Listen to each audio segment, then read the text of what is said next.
Okay, welcome to the webinar on NCF and its impact. Before I begin this webinar, I have a small question for all of you. All of us are English teachers, right? I guess. And what do you think is the major role of an English teacher? I'll explain my question. See, for other teachers, other subject teachers, it's their job is to teach the subject, the nuances, the detailings. They develop the knowledge in kids, okay, on that subject, because that is exactly what they will require in, these are the building blocks of their knowledge for further studies. But English teachers, where is the English that we are teaching? Is it spoken? Is it written? What exactly do English teachers do, or any language teacher for that matter? Can I have the answers in the chat box, please?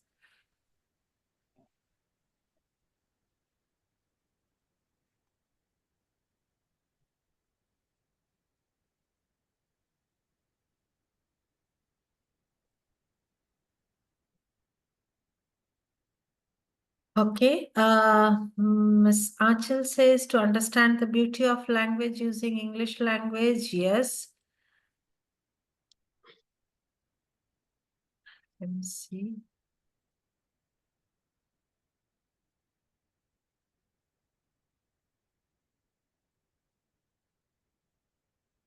Vinita ma'am is saying that English language is to help understand other subjects.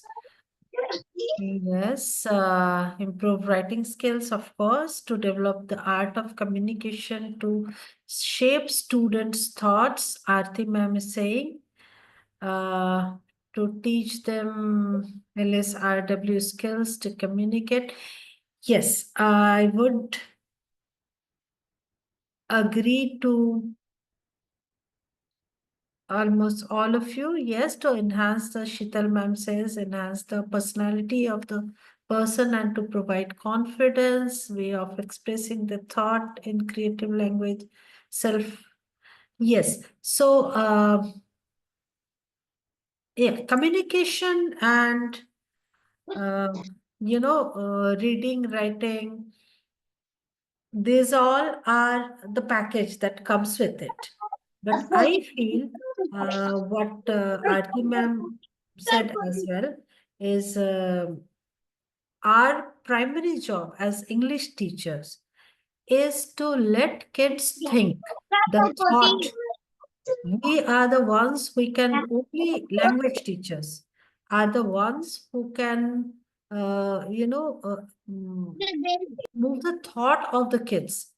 They teach kids to think, not only kids, languages teach us to think, to have the emotions. Otherwise, if we only teach reading, writing, speaking, that is probably secondary. That comes when you are able to think and feel in the language. The beauty of human emotions, the beauty of human relationships, be it with their own self, with their families, with the nature, with the earth, everything. This thinking, becoming mindful, is what our prime responsibility is to teach. Now, with anyone wants to ask about NCF, because I'm sure that we all know that the National Curriculum Framework has uh, been into effect, I mean, is in effect now. And as per the NEP 2020, there's been major changes in not changes in the curriculum per se, not yet, but in the way we view the growth of students, in the way holistic development is addressed. Now, as per NCF, the holistic development is a thing to stay. You can judge it, you can measure it in tangible terms. Anyone who has any doubt about NCF as such, and I can take you through it quickly. Let me just go through it, go through the chats quickly.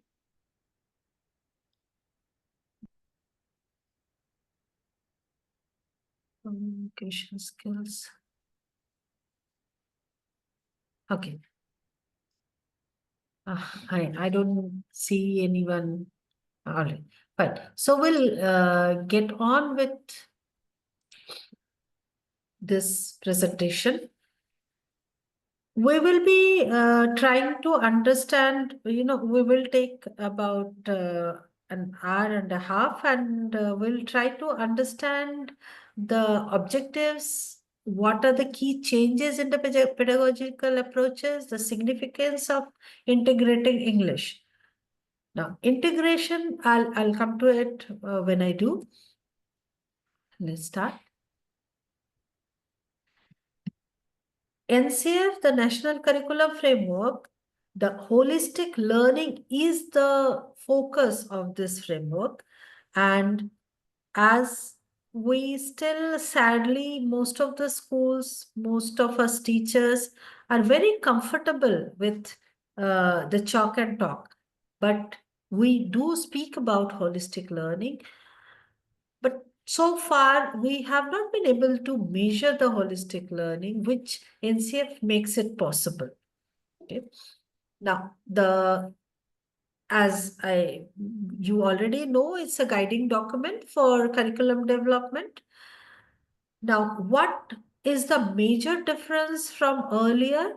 It is we are shifting the focus from rote learning.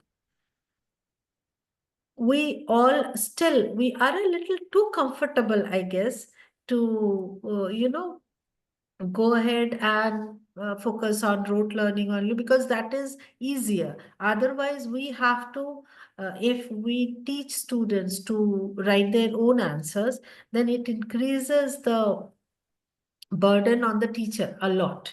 No, the teachers have to check their copies. Students will make mistakes, keep on making mistakes, and I understand that in a big class of 40-45 students, it becomes a little tedious for the teacher, and a teacher taking 4 classes or at least 5 classes and or sections, and so many 45 into 6 becomes a little cumbersome for the teacher. All right.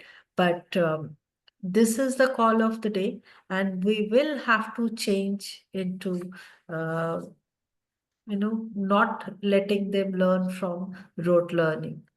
Now, how do we do that? How do we teach students not to go by rote learning and write their own answers, especially in you can write, you can, raise your hand and put your questions. Just to think. Mr. Jitin, are you there? Mr. Jitin? I think he's not there. Okay. We'll see. Anyways, you can raise your hand. I'll be able to see you, and hopefully I will be able to answer your queries. But after every slide, we will stop for a moment and ask you the queries if you have any. Okay.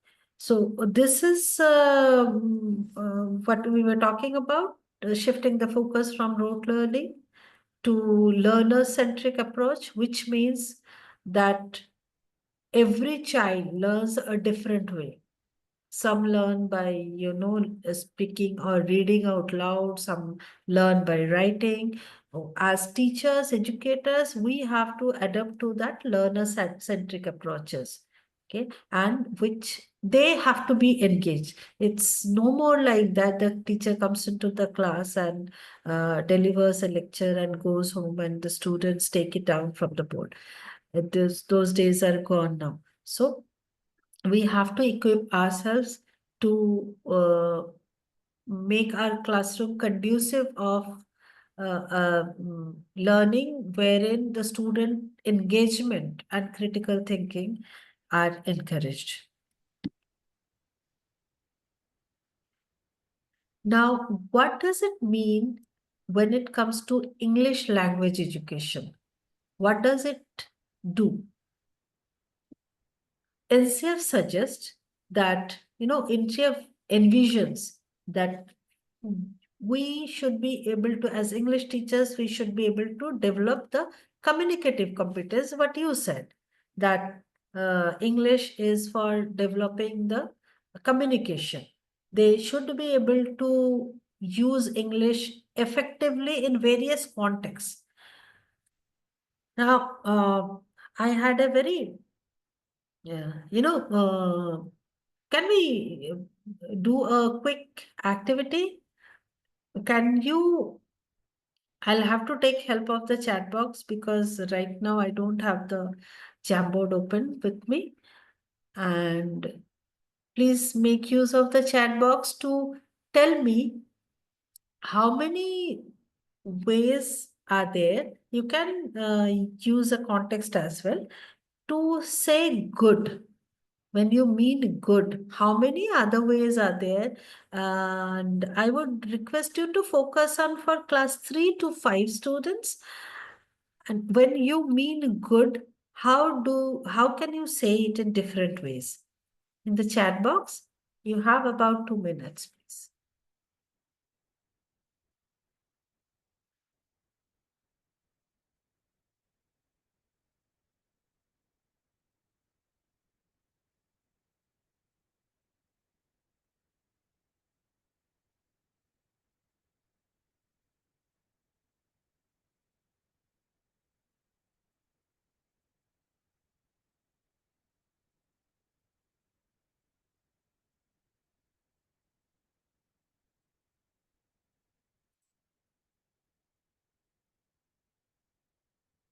Okay, pat on back, give a thumbs up, appreciate, excellent, excellent, nice, well done, neat, commendable, fantastic.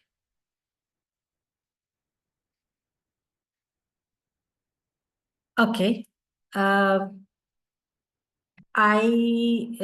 see you are considering this from the point of view of a teacher saying, talking about the performance of a child.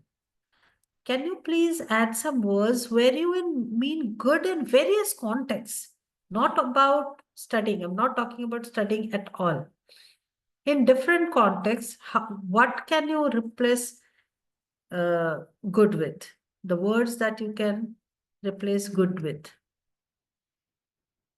Sticker, okay, coffee, excellent. Pat back on, keep it up, giving a star, stickers, great job, amazing, awesome. Give a star in their hand.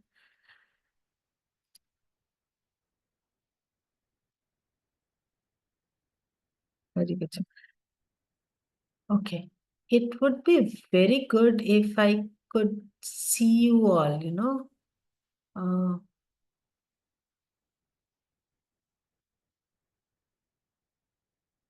at least some people, if I could see, it would be great because, yeah, thank you. Okay. So, I was not, I'll rephrase my question. I was not talking about how, you should, how you will say good to a child's performance. I was talking about the ways we can say good about. Say, if it is a good weather, rather than saying we are stuck with good and excellent and awesome. As English teachers, this is where we can increase their vocabulary. This is where we can bring in more context. We can speak about very artistic writing. We can talk about delicious food rather than just saying good food. We can talk about soothing music rather than saying it's a good music, or uh, it's a cacophony, but still it's good. So a simple word, yeah, not only for kids, I am talking about in general, that yes. And when you are praising the efforts of little ones, please be very pointed. That is what, see, this is where our communicative competence is getting hindered. When we are communicating, we are not able to, a simple word like good, we are not able to go beyond excellent and marvelous and awesome. We are fishing for words. But when we are praising a child, we can pinpoint what good is. We can teach them the same way. It's, you have an excellent handwriting. You are very fast. Tell them how, why exactly they are being praised. That would in turn increase their communicative competence. Let them use words. You can have the a word key in the classroom. When they go out for any reason, any child is going out from the class, and when they're coming back into the class, you can give them a word, that's the key, and they can use that word depending on your class. Suppose it's class 3 and your today's words, any five you can give. Today's words are good, um, or maybe good and focused, or sad, simple. Okay. These are their word keys. They need to either turn the word into, give a synonym for it, and it will not be awesome and excellent. Okay, I'll explain again. A child goes out, suppose it's class 3, and your today's word keys are written on the board or the smart board. Today's word keys are good, sad, and anything you can have. Say any new word for them. Or say the EVS teacher writes solar. Now, when the child is coming inside the class, he or she can check the words and say that for class 1 and 2, you can just make them speak the new word. That's enough. For a little bit senior, class 3, we'll give you another word for good. You have a good smile. You have a beatific smile, a beautiful smile. So you are developing their communicative competence. This is how you develop their communicative competence, by using the right synonym of good or sad. It is depressing. It is morose. If it is, class 5, they can use such words and then they can enter the class. Simple act of this, having this system, will enhance their vocabulary skills. And or better still, you can take the words from this, any poem or anything. Uh, Suppose you have a tree is a blessing for a blessing tree, tree blessing by Ruskin Bond in your syllabus. So for those kids, you can give the keyword for today is blessing. Now, when the child is entering, they may form a sentence with the word blessing or give you another word for blessing. Anything they can do. See, this is getting repeated, and it gets into the psyche of the students that they'll have to not only learning new words, they'll have to use it in their regular vocabulary. The child comes in and says, "Ma'am, blessing is a boon." Very good, you can enter the class. So this is how we can go beyond the textbook and help them develop their communicative competence. Interdisciplinary learning. Interdisciplinary means that integrating English with other subjects. it is, I agree, it is not as easy as it sounds. Integration means you have to make sure. I'll give you an example. Anyone is interested in biosciences from here? You can just raise your hands. That will be enough.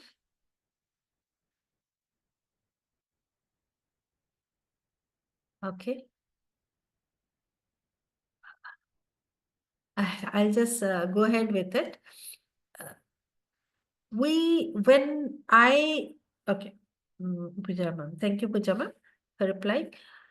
Now, you can unmute yourself and tell me, of course, as an English teacher, you would know, but where else have we heard about pseudonym? The word pseudo. Pujama? Amoeba. Yes. Amoeba. Yes. Why is Am- it pseudo? Pseudopodia. Pseudopodia. Yes, right. It's pseudopodia. But try this with your students, even the senior ones. If you ask them in a science class, if you walk into a science class and you ask them that what does pseudonym mean, they don't know what pseudonym is. Many of them don't might not know what pseudonym means.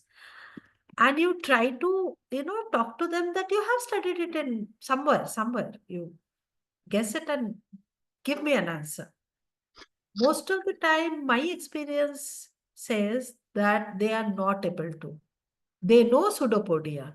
They have, but since it is a science class and it is an English teacher asking, they will not remember what a pseudonym is because that is science.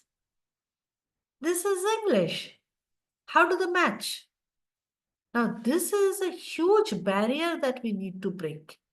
There is no, and Yes. also in NCF, Yeah. like the subject barriers will be broken anyways. But they Oh yeah, yeah. need to understand that integration of English. Students need to come out of that box and understand that English is everywhere. Any language, for that matter, is everywhere in other languages. If they have studied pseudopodia, which means kind of a false feet, where they do not have feet and they walk there with they move with their bodies, that concept they can put in here also. Pseudonym means false name, which is a pen name of a poet or an author. Okay. You have to point that out. That is why whenever you are teaching, and this comes in handy when we have this mother teacher concept, the same teacher teaching English and EVS and mathematics to them. This is very, very important that we make a conscious effort to teach English. That is why you will also see that your English books talking about nature, your English book talking about animals, birds, they are not there just those who have written those books or put together those books have not put it together just to teach English to the students. The books are there to teach EVS, to teach mathematics, to teach life sciences through English. So this breaking of barrier is very important for the growth of a child. Critical thinking and creativity. Critical thinking is whenever it helps, as you already know, thoughts are here big time, and students struggle in class 10th, even in 12th. They struggle, they don't understand the question, and they know the answer, but they don't know how to since the question is twisted, they don't know how to exactly write the answer so that they get full marks. Now, this is where our role. Yes, she did. Thank you, Shivani ma'am. And it's pseudonym, NYM. Okay, one word. And so what happens is you need to, these are critical thinking, creativity are the higher order thinking skills. wherein we have to put extra focus. How do you teach critical thinking and creativity to class 3, 4, 5? This is, yes, Jayashree ma'am, thank you. Mm, this is how does that work? Is you can tell them a story. Suppose you can tell them simply the story of Goldilocks and the three bears. Tell them the story. When you are telling them the story, change facts. Let them think. Let them ask question. Asking questions are very, very important. You ask question, never ever ask. I uh, tell in other webinars, other teachers as well, that you need to uh, make sure that they are asking. Otherwise, you as a teacher, you are doing all the hard work. There's no point if they are just dependent on you. Okay, ma'am will tell us. Ma'am will tell only when you ask. Because I read somewhere that Google, what's the difference between AI and HI? Okay, artificial intelligence and human intelligence. The major difference is artificial intelligence can, when you put a question to them, they can bring you 1,000 answers in less than 10 seconds. That's artificial intelligence for you. But human intelligence, as in a teacher, will tell you one answer that is absolutely correct for the question. She may take 10 minutes, but she is the one who will tell you the correct answer among those 1,000. So you have that job to do. You have to provide them the correct answer. Questions, I mean, knowledge, it is there on their fingertips. They can get it from anywhere. That's how our roles are changing. Our students don't require us for knowledge. So involve them, let them do the thinking, let them do the asking. And as I was telling you in webinars or seminars, or to our students as well, I always tell teachers that asking whether have you understood, uh, this is, I'll just change the setting a bit. Mr. Jitin, are you there?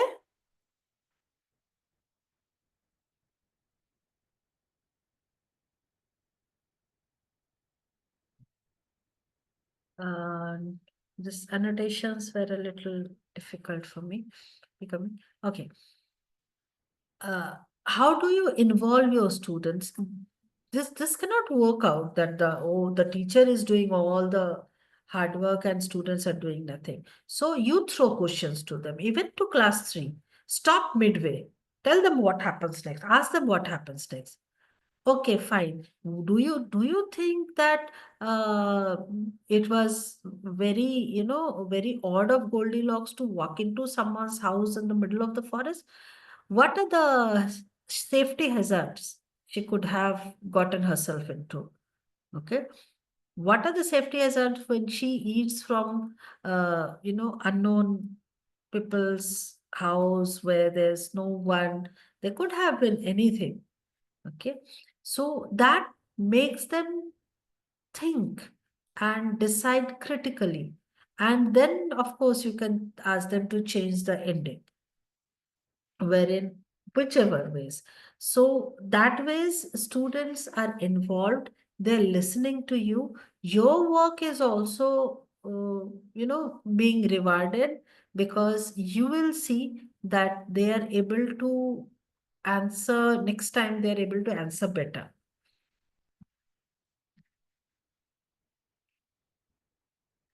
Now, what changes do we need to make in the teaching practices? This one is collaborative learning. Now, what does collaborative learning mean? How can you do that? Just a second, let me just use my eraser again.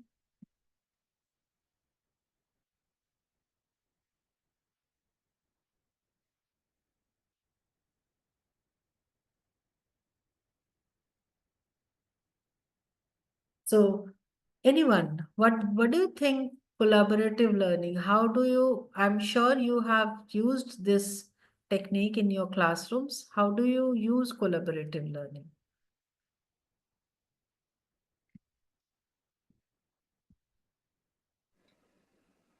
May I, ma'am? Yes, Ma'am, please. Yes, please. ma'am, we can give one word and children can make story with that, and other children Yes, can also join in the story. that's a wonderful way.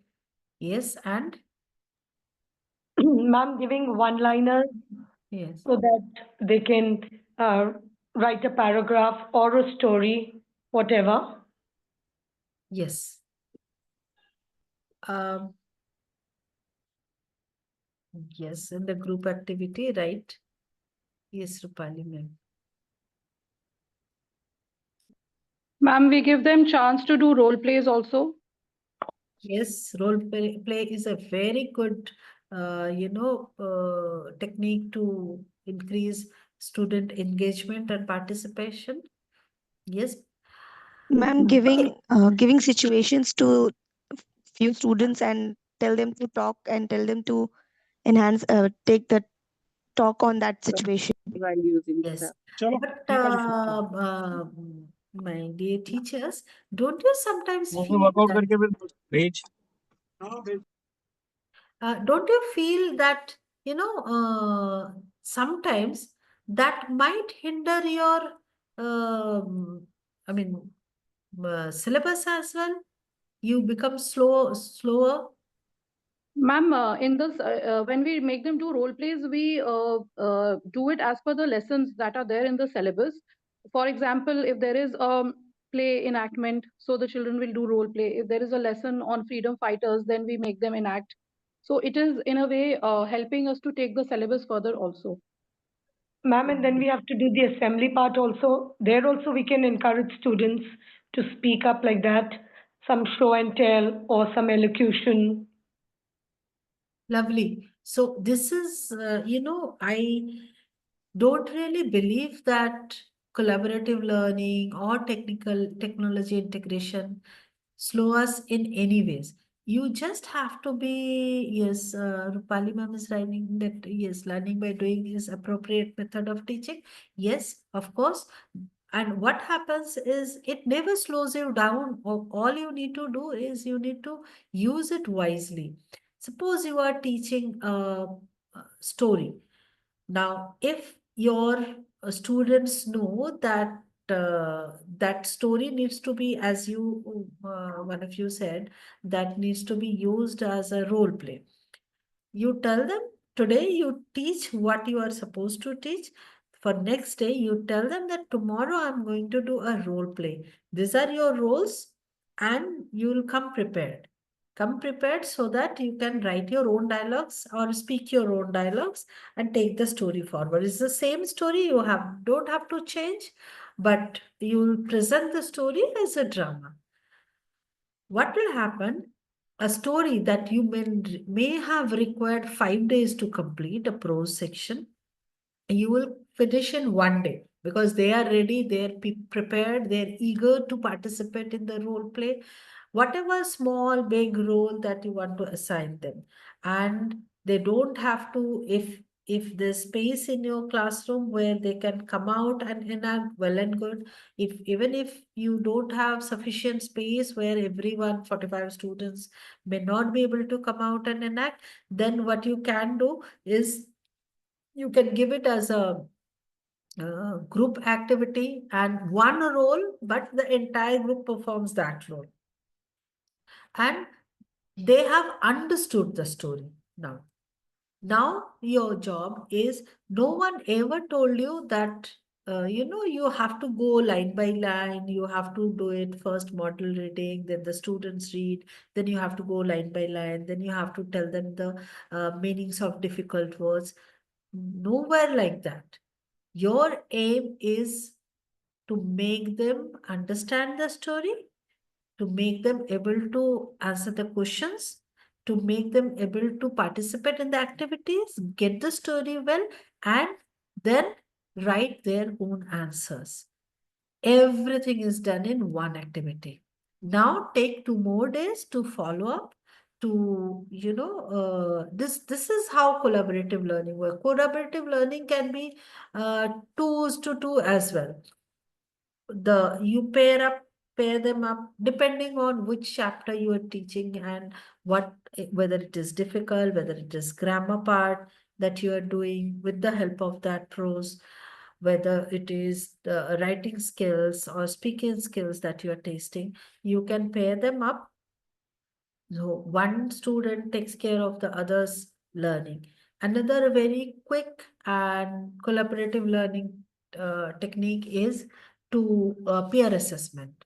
You can give them a worksheet to do simple with 10 questions, the 10 MCQs, and okay, Rupali ma'am.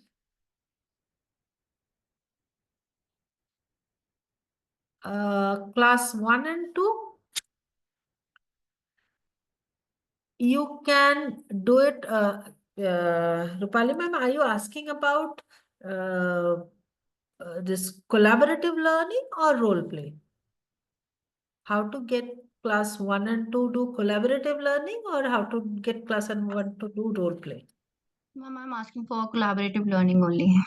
Okay, collaborative learning is, we are doing that in school. I have done it in other schools also, and it works beautifully. You just have to patch 2 students up and checking copies. They do It is it quite beautifully. challenging with the small children because I'm doing it currently also. We have been given one topic that is nutrition, and since the new session had started till the month of September, we have performed this collaborative learning with grade 1 and 2 on the topic nutrition. As the childs are very small, so they are not able to write the spellings also, how they have to make the menu chart. I have also performed these kind of activities and uh, instructing them everything. Then also they are like very small, so I would like to know more activities what we can do with them because See, they are very small. yes, They don't know the somewhere, spellings also yes, and how ma'am. to pronounce the word. So they are very small. So how can This we do? session is all about, you do have to teach a bit of phonics, okay? But first things first, what you asked me about collaborative learning. See, what I was talking to you about, worksheets work very well. I'll come to that part where they Ma'am, don't that have kind to. of activity would be like that would be written. Collaborative kind No, of no, no, activity. no. It's a I'm group. telling you, ma'am, this is collaborative. You give them a worksheet with multiple choice questions, okay? And then you take their worksheets, shuffle it. A's worksheet, B gets, B's worksheet, C gets like that. Okay, shuffle it and then display the answers in on the board, on your soft board. Or you read it in case you don't have the smart board, then you can read it out. Question number 1, answer was A. Okay. Now, even the child who doesn't understand that whether this is correct or wrong, he will be able to match 1 and A. And they are very eager to correct their friends. Okay. Very eager to.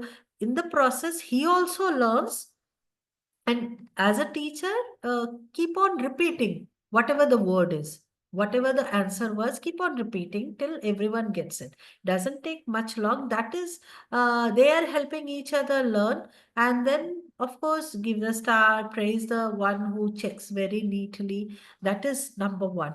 Second is color puzzles work very well with class 1 and 2. Color puzzles, you talked about nutrition. Suppose in nutrition, you are teaching them that these are the food that are, and a carbohydrate is a tough word. Okay. So car they know, both they can handle. Hydrate is might be a little difficult, but they'll get along. Okay. So this way you will have to break difficult words and teach them. Color coding, I was talking about color puzzles. There can be a chart paper with, 4 or 5, which however numbers you are teaching them, the different types of nutritional, nutritional values you are talking about. So you can have proteins, and then chits. Give every group a chart paper or simply A4 size paper with 4 colors in them, and they have chits of papers, like those the post-it notes, the smaller ones, thin ones, so that you don't have to cut and write. So use post-its, give them. They will simply have to, all protein ones, maybe the protein is written in a red box, and the color sheets that you have given, you have not told them. You don't tell them that all protein giving food items are in red. You don't have to tell them, they'll figure it themselves. Okay, and even if they don't figure out, it's fine. It's better for you actually. Then they are doing it, reading the whatever is written on their paper. Okay, the ones who are a little, this is how you take care of multiple intelligence in the classroom. The ones, those who do not know how to, whether fish should go in protein or fish should go in carbohydrate, they'll also see that, okay, all the reds are going into red. But let them, for one day, the child will feel very happy that without any help, he was able to solve a puzzle. Okay, and they also help, because it's a team game and there is a time ticking by. That brings me to this timer on the class board helps a lot. If you do not have a smart board, then you can use the sand clocks that we can get from anywhere. So you put on the sand clock, it takes 5 minutes to finish one cycle. So within 5 minutes, you'll have to finish this. They'll help each other. So you are fostering collaborative, uh, environment there, collaborative learning. They are helping each other. They are participating. Each one is participating. And when the students, as little ones as class 1 and 2, when they have this, this sense of achievement that without, you're welcome, Rupali ma'am. When they sense that I can do too. It's not that always, sometimes sadly we level kids that this child is slow in studies, he cannot read long words, she cannot write long words, she doesn't want to write, she doesn't want to read, she can but doesn't. All these things, it sticks to the kids. That is why what you can do is uh, one false hope. Trust me, you will have to give them one false hope. Next time they'll be better prepared and they'll do it better.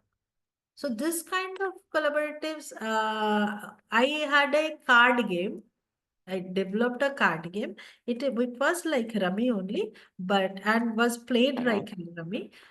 What we did was, that was for figure of speech, and we did wonderfully well from classes 9 to 12, and I'm sure if you tweak it a bit, you can play with class 3 onwards as well. It was like the definition of the figure of speech is written in one paper. There are 4 examples in 4 other cards. The goal of the game is to match, like how we match in Rummy. 1, 2, 3, 4. Same ways, either the name of the figure of speech or the definition of the figure of speech with 2 examples, like that. There are 4 examples or 5 examples, you have to match it. They learn figure of speech so fast with that, because figure of speech, as you would also agree, can be very tricky sometimes. Okay, so let's move forward. Technology integration is a big thing, and you will first, the teachers need to use digital resources and interactive platforms. Try this is a topic of entire full webinar that we might need to integrate technology. But I personally am very tech savvy and I love using AI. Initially, I'd be honest with you, it felt like cheating. When I used AI to prepare anything, it did feel like cheating. But now I am so comfortable with it. It is not cheating at all. It simply does what you would do in 2 days, it does in 20 seconds. That's the only difference. Because it's not that you are not writing yourself. You are making changes. There are website, there are AI tools wherein you can simply upload the PDF and ask that, from this PDF, make me a lesson plan. Does it in 5 seconds.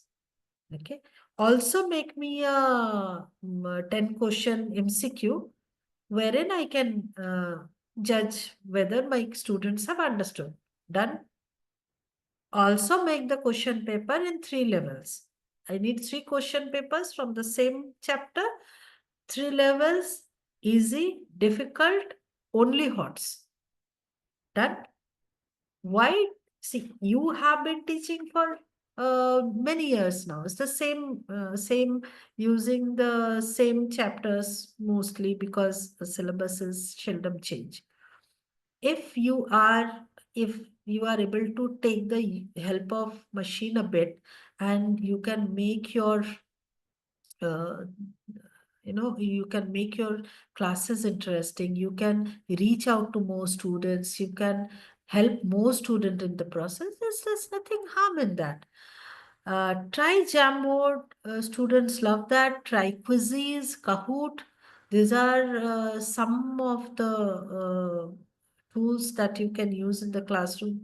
It does your job in the classroom, and students are very, very interested. And this we use for, de-addicting students, because students are addicted to the mobiles. They will play in the mobiles whether you like it or not.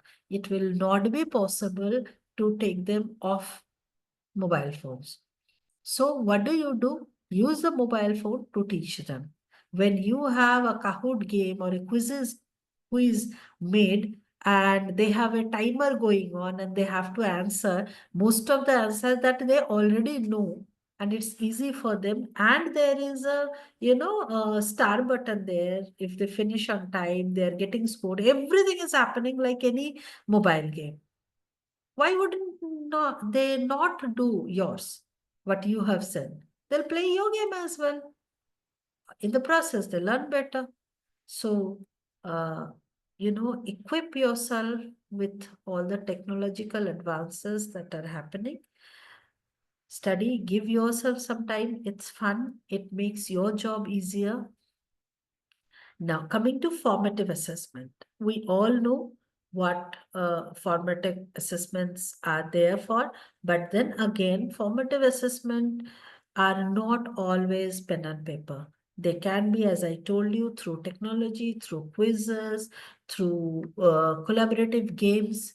You just need to know that whether they have able to, or they were able to understand what you are teaching them.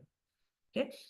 And I'm repeating, at the cost of repeating myself again, please let the students ask questions. My standard dialogue in a classroom is, whenever I get a chance to get into a classroom, my standard dialogue is, do you have any questions or shall I ask questioning?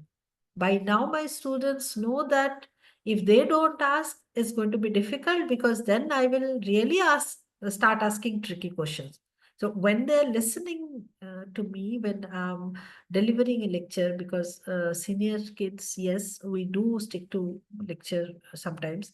When I'm delivering a lecture or we're doing an activity, they are very attentive, because they know that at the end of the session, they will have to ask questions. Otherwise, when I ask, they won't like it.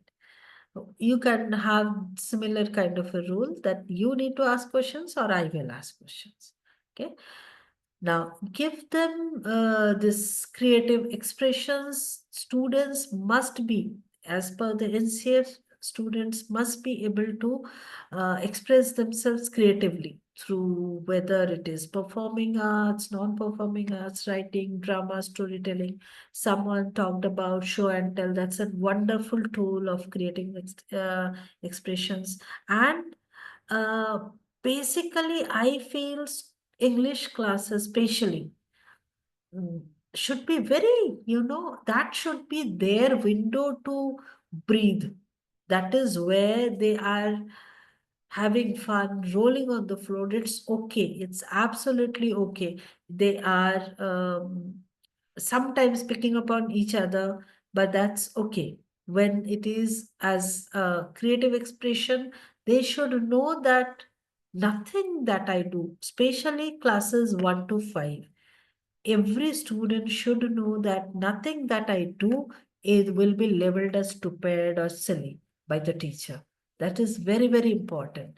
It's okay if they want to, draw a blue elephant or an orange elephant, or when you ask them to describe this, there is this beautiful experience I have when I started out in my career. We always teach students, especially class 1 to 3, how to write a paragraph. My best friend. My best friend is so and so. He sits with me in the class next to me. We share our tiffin. He is very good to me. We play together. This is the standard, standard practice that we have as English teachers for junior classes, primary classes. When long back, when I was starting out on my career, I had the very good luck to have a mentor who taught me that never ever teach students how to write paragraphs. Don't teach them. You just be there to correct them when they go wrong. Don't tell them. Especially paragraphs like this, my mother or my best friend. Don't ever try to teach them. Don't ever give them what they'll have to write. You will be surprised at their caliber and how well they think, how wonderfully insightful their articles are. There will be plenty of grammatical mistakes. Be ready for that. But the thought, we as adults cannot think of that way. We are too, too logical to think that way. And a class 2 child taught me what I still go by is that children always have the capability to surprise you and outsmart you. Trust me, they know much more than you. Only thing is they may not be so good at expressing themselves. So this class 2 child, he writes that my best friend is a paper boat because I carry it everywhere I go. It is always there with me. And when I'm sad, I can tell it whatever is bothering me. Of course, there were grammatical mistakes, spelling errors, class 2, whatever it is bothering me. And I tell it all my secrets, but it never tells anyone else. And it is always there for me. So beautifully. Being an adult and a teacher, I would never go there. I would never think of in those lines. That was the day I took my lesson from a class 2 student that yes, students can surprise you. I mean, they have this enormous capability to surprise you. Never underestimate them, the young ones, and give them wing. You will see how they fly. Now, so in assessments in English language teaching, traditional, as we have been discussing, that traditional test is not pen and paper. It need not be summative. Class 1 and 2 are, of course, they are doing it. They have small tests. Many of the schools are having smaller tests, almost worksheet-like tests, 8 times in a year and 4 in a term. That तेरे way. बच्चों को ना दूं क्या कभी? ये तेरे बच्चों को कभी चीन लेके जाऊं? Uh, attendance sheet has not been sent, Nisha ma'am. I'll be getting in touch with the organizers. Now, emphasis on performance-based assessment.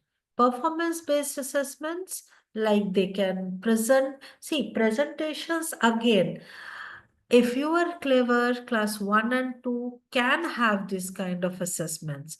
Make a team, and the ones who are very good with their words, they can do the writing part. You assign the duties, make a team of, even if your class size is very big, you can make 7 8 in a team. Give them a topic. The ones who are good with spellings and all, they can write. They can and then there would be some who are not very good with words maybe, but they are the ones who are good with drawing, who are good with coloring. So if your school equips them with PowerPoint, I mean, in some schools, class 1 and 2 do make PowerPoint presentation. If they can, then it's good. If they cannot, they can on a chart paper write the information like a PowerPoint presentation, and the other ones can there would be some who are very intelligent, very smart, who can present very well, speak very well, but are the ones who won't write. If you give them to write, or during examinations, they don't do well. Make them the presenters while others listen. Make them the presenters, the ones who are not very good academically, they can draw, they can decorate the chart. So everyone has a role, everyone feels wanted, feels involved, and is learning in the process. Portfolio projects, role plays we have talked about. And so you will also know who is good at where. It can never be that a child who is have not scored academically well in his life or her life is nowhere. It doesn't work like that. You and me, we all know, right? What happens is those are the ones those who have struggled in their school years have been the winners, because their struggle part is over now. They're the winners in real world situation. So be sensitive towards each child individuality, that they learn differently, they study differently, okay, and give them the jobs that they do very well.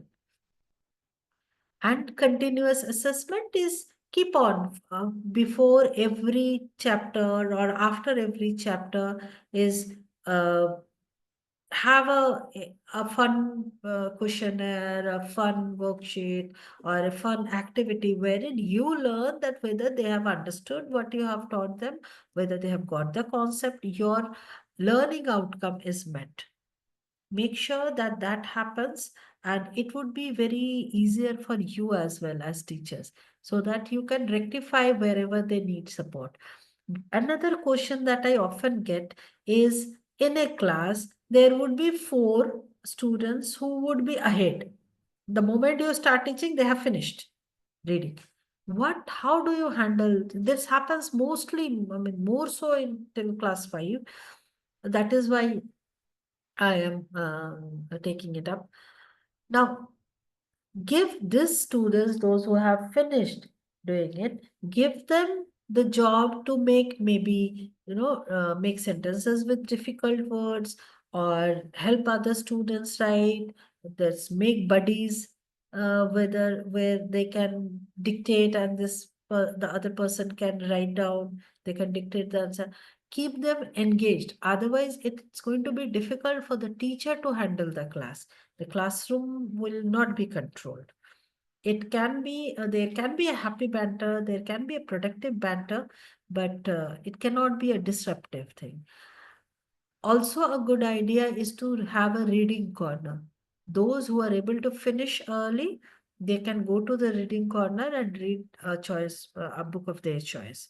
That also works very well. Yes, exactly. That's that many of the teachers do that, Pali ma'am, and it helps. Okay. So now how you integrate English with other subject is interdisciplinary learning. Content and language integrated learning is a pedagogical approach wherein, you know, what I was talking to you about, you take topics from other subject. Talk to your colleagues, ask your colleagues what they're teaching in EVS, what are they teaching in mathematics. Try to use, you know, it works very well to make them rewrite the story sums. You know, wherever there are story sums, if you ask any, take up a story sum, take from your colleague whoever is teaching mathematics, or if you are the one who's teaching English and mathematics together, that's all the more good. Ask them that what are the story sums going on now. Give the same story sum to the child and ask them to reframe it whichever way they want. The ones who are not very good with language will simply change a term or two, which is okay. Okay. Mm, I'll have to ask for the attendance link and let me call the person so that I can ask. Just a second, please.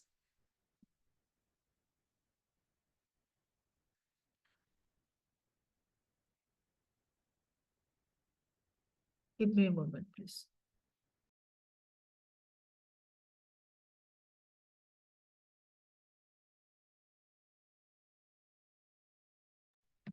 Yes, they are sharing the attendance link in a moment. Where was, yes, you can ask them. Suppose there's this question of yes. Now you have got the workshop feedback and the attendance link. Suppose there is a question wherein they ask that apple seller has 40 apples in his basket, one basket, and another basket he has 30. How many total? Now, the student who's not very good with English may simply change the apple to a banana. That is fine. Okay. The ones who are good with English or good in mathematics, they may change the entire thing from, you know, a summation question to a subtraction question. It's okay. As I told you, it is important that you are integrating language with other subject. Project-based learnings now these days the CBSE also sends us topics for project-based learning wherein they research and they analyze the thing. Okay. Now, these are the challenges and the opportunities for implementing. Teachers' trainings need to happen. That is why these people, the uh, are, you know, Goyal Brothers are doing this teacher training for you. Plus, you will have to have 50 years of 50 hours of training to go through. That has been taken up by the government already. Resources are, I will not consider this as a challenge at all. This may be an opportunity because so much of digital material and digital content and most of the textbook by NCRT are free. You can download anytime.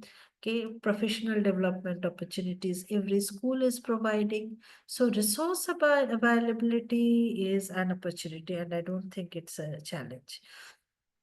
And collaborative, as I told you, first you will have to collaborate with your colleagues and talk to your seniors, which who in turn can talk to the curriculum developers, your management of the school. So this is one thing that we need to very consciously be doing, and that is collaborating.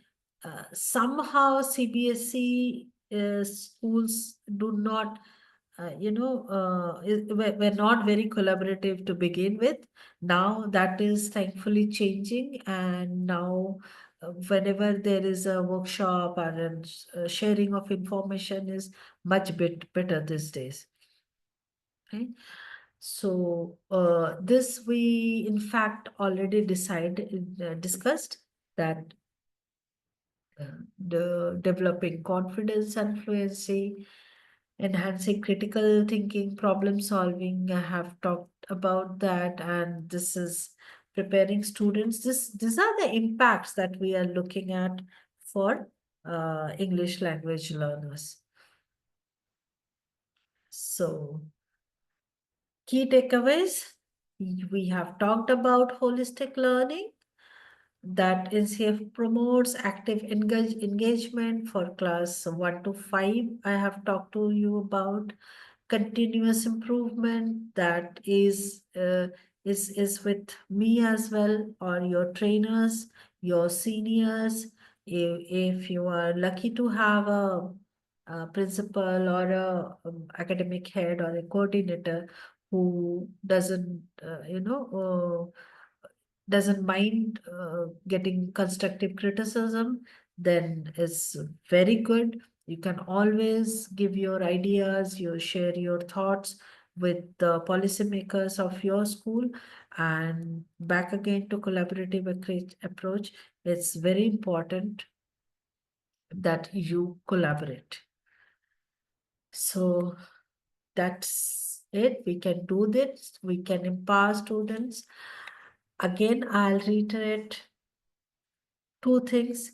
English is a language that is thought-provoking. Our main job as English teachers is to make students learn how to think, how to feel, to have establish their emotional quotient. That's our job. Our job is not to teach them a text or a poem. That's not what we do. We teach them life. That is one. And second is back again to collaboration. Always always be prepared, be ready to share. You can share your interest, your whatever you have learned, new things that you have came across. When you share, the others who are there can share with you as well. So that ultimately empowers you. Now, any questions that you may have?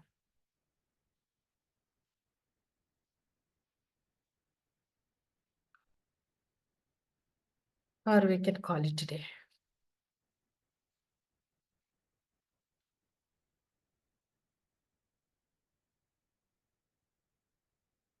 Okay. Thank you so much. You have been a lovely group of teachers. And I hope whatever we discussed here today will be useful for you, and you will be able to, take away and make your classroom a great one at English learning. Thank you so much. Hello. Bye-bye. How to do Yes. registration? I didn't get registration done. Can you please guide me for that? For registration, I think Mr. Jitin will be able to help you. Is there any scanner or something like some Google sheet or something? But did you fill the attendance sheet? Feedback and attendance? No, I didn't. It's in the chat, ma'am. I'll be posting Okay. that once more. Yeah, that would be great if you'll post it again. Yes. Yes. Okay. This But is the, I can see. Okay, first I need to fill up the feedback, then only we will receive the certificates on the email, right, ma'am? yes, yes, yes. Okay, okay. I'll do that. Yeah, thank you. Yes. You're welcome. Thank you, everyone. Have a good Ma'am, day. please send me the feedback I have form. one doubt. Yes. Actually, yesterday also we have attended one webinar on science, but Okay. of that we have not get any certificate yet. That you'll have to talk to the organizers. I'll just convey your Actually, message. sir is there only. The sir is only organizing yesterday also. Yes. That's why I'm just putting this question right now. I have checked the email also. Someone written has please check the email. I have checked my email. I have checked the spam, everything, but nothing is there. I think you can write a mail to them. Okay. Okay. As they also have the recording of this, they can always cross-check and Yeah. issue certificates. I suggest if they're not replying, then it's a good idea that you write a mail to them. Yes. Thank you so much, ma'am. Yeah.